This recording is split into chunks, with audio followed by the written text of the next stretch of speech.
Welcome to another edition of That Green Vegans podcast. I'm Kelly. By the title of this podcast, reading too much between the lines can end the story forever. No dramatic. I need some dramatic music. I'll get some dramatic music next time. But let's get right into it. Have you ever lost something not because it actually ended, but because you thought it did? Because you felt something that wasn't really there. Today we're talking about something that is quietly destroying relationships, opportunities, and connections. Reading too much between the lines. And the crazy part is, sometimes it's not what is said, it's what we added to it, right? I just want to say thank you for everybody who's coming in. We're going to have a real conversation today. So let's get right into it.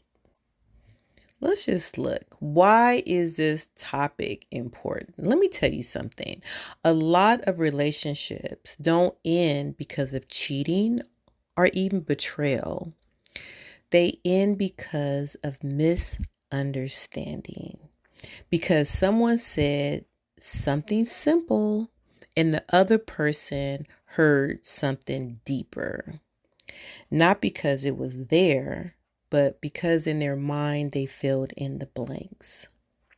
And we don't even talk about this enough. We live in a world now where people are so quick to react. They're so quick to cut off. They're so quick to label something as disrespect or hate, but slow to ask questions. And that's dangerous. Misunderstanding is something that happens all the time, but I don't know if it's pride or if it's ego that stands in the way, because you don't want to look a certain kind of way. So you stay silent, and you rather stay silent and create these stories in your head to get clarity. And I've always said, with clarity comes peace. There was a situation that happened to me recently. Here comes a story time. So I was looking through my comments. I read all my comments. Thank you, everybody.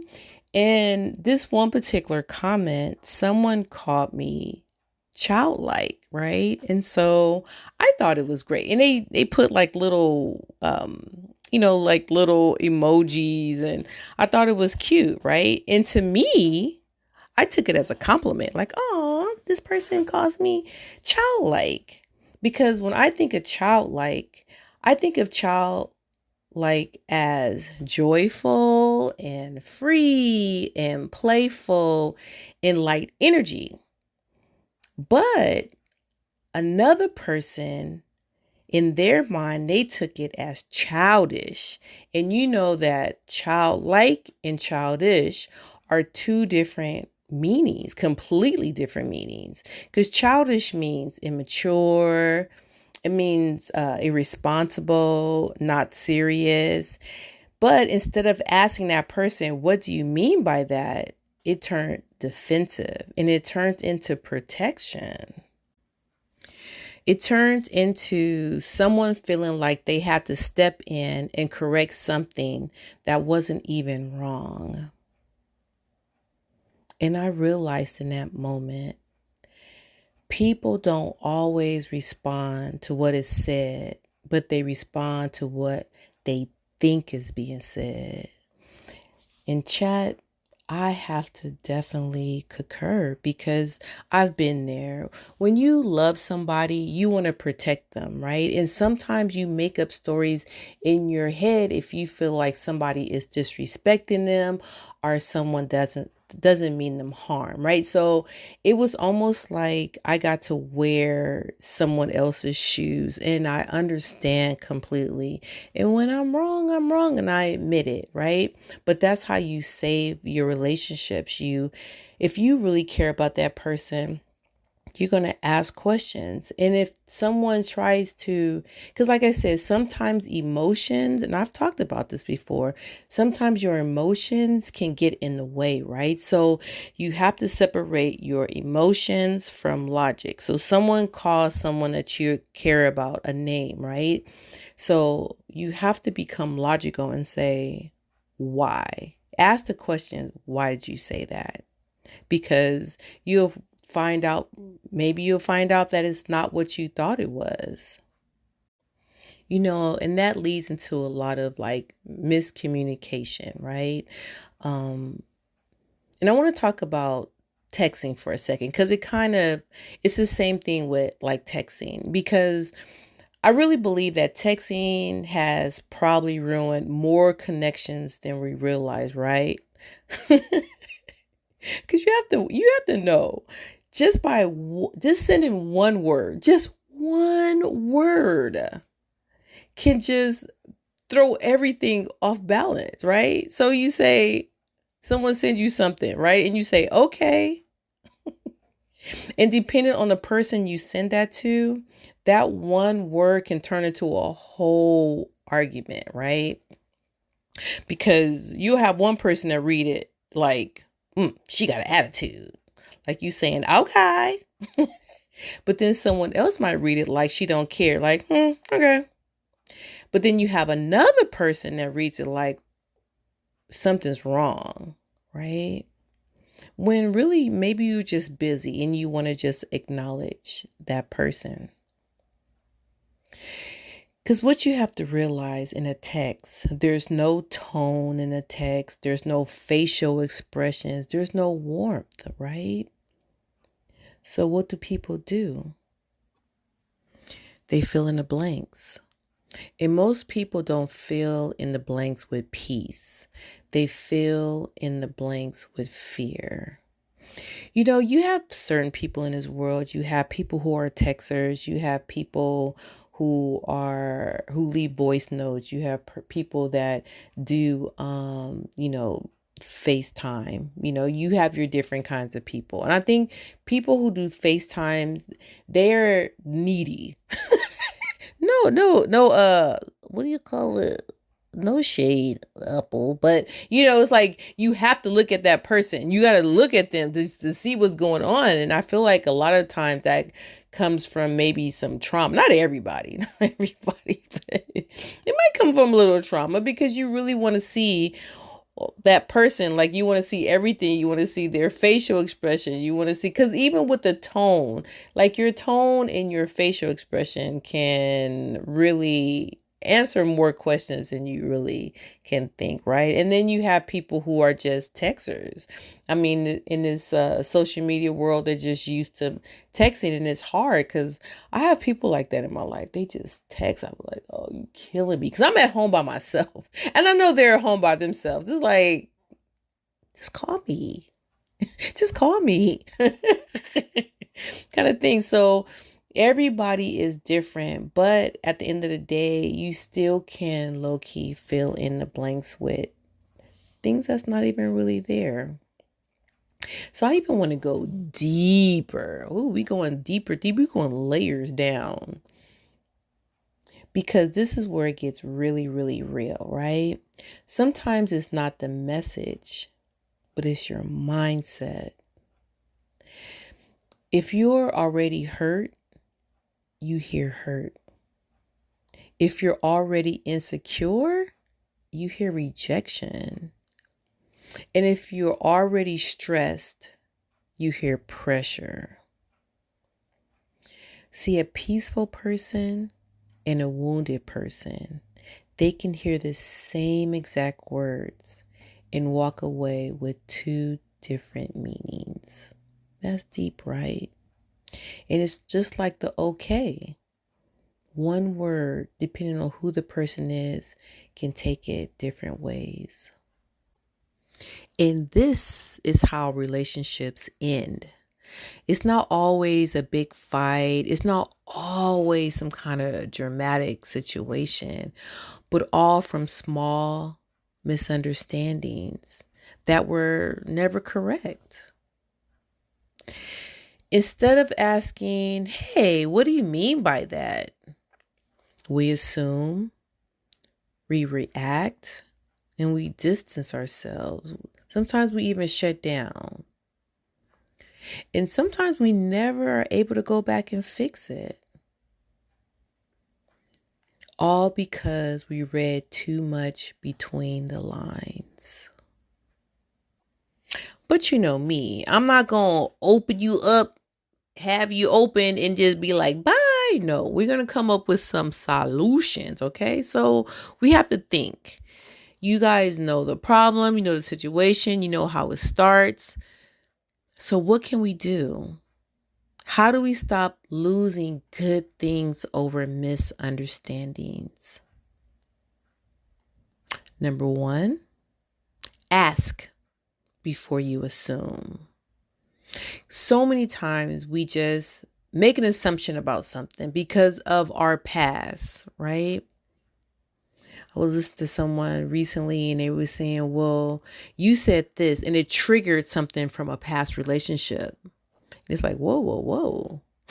That's not what I meant. And then you go into that explaining, trying to over explain, when in the very beginning, all you had to do was just ask.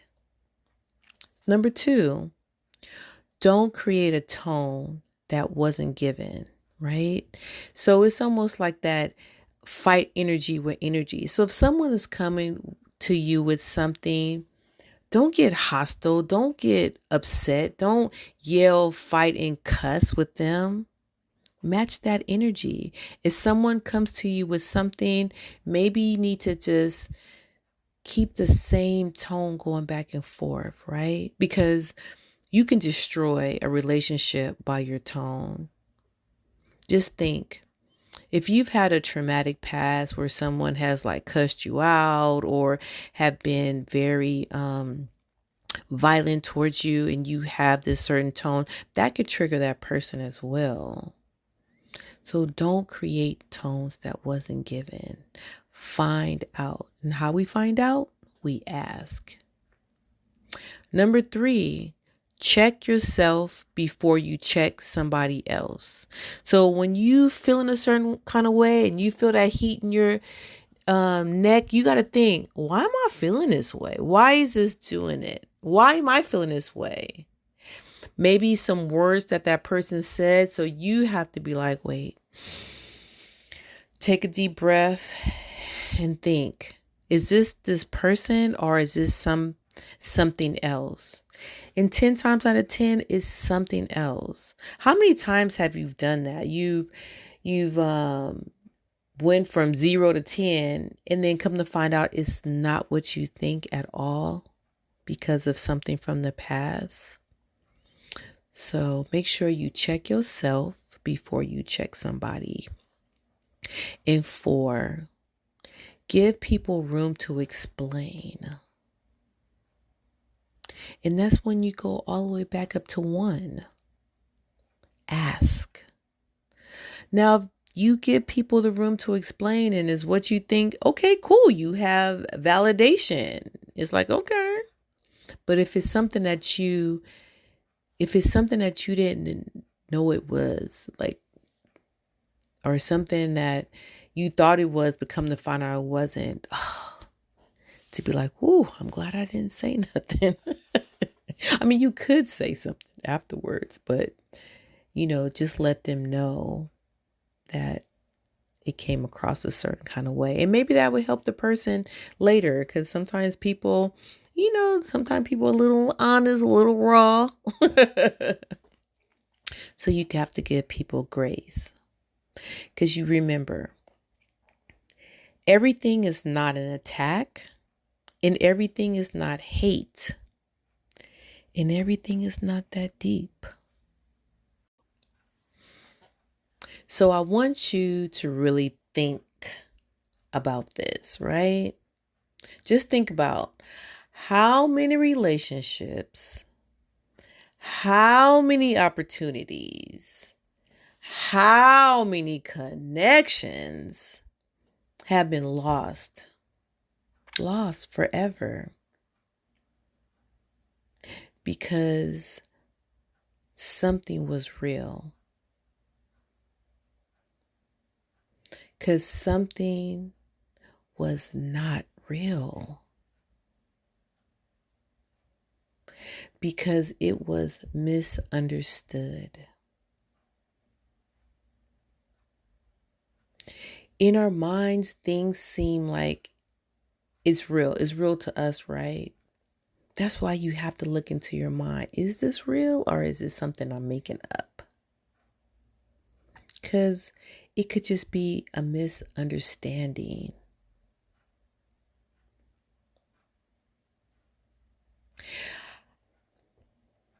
Sometimes you have to look at the whole picture, right? And I've said this before, not everybody deserves to be in your life. You don't need to be abused. You can't keep giving people chances that constantly put you down. It's abusive. Just because people don't physically strike you doesn't mean they don't mentally strike you. And when you're trying to build on yourself and create peace, and someone is coming along and just hurting you because they misunderstood something, because they didn't understand, because they didn't ask questions, you have to think. Remember, is this person hurt because they hear hurt? Are they insecure because they hear rejection? Are they stressed because they hear pressure? That's where you come in at. What are you going to allow in your life? Is this person worth keeping in your life? Now, with this situation that I'm talking about today, this may be you. You may be the crash out, right? Or you may be the person who's being crashed out on. Either way, it's a miscommunication. It's a miscommunication. And communication is so important to have. Because don't let your mind create an ending to a story that still has meaning. Is the relationship worth saving? If you learned something today, just know it can be saved. As long as you're above ground, you can repair relationships. But it's going to take time. And with these helpful tips, going forward, you will do better. Because when you know better, you're going to do better. And remember, because reading too much between the lines can end the story forever. And some stories were never meant to end. Thank you so much for staying.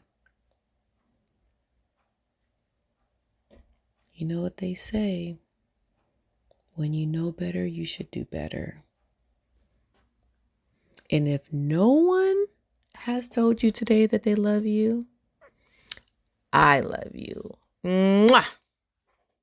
Now go out there and be great. Bye for now.